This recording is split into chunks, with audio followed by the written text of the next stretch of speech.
How to buy PePeonTron token. So this token came under the symbol of PePeonTron. So before going on by this token, this is not financial advice. I'm not professional or economic expert. So before investing in any project that you found on my channel, please do your own research. Now, this token is available on Mexc. So if you want to buy this token, just open a new window and type Mexc to access your account. So if you don't have an account on Mexc, go down the description and you will be able to find the referral link or click on account on Mexc to benefit from yours. Now, after that, what you need to do is just type in the search bar Pepe like that on Tron.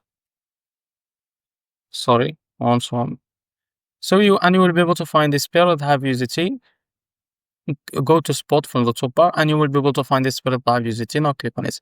After that, wait a few seconds to load this page. Now what you need to do, as you can see, just type here how much you want to buy. So here you will be able to see how much you receive the token. After that, you will be able to see the total that you should pay using USDT on your account that you have on your account.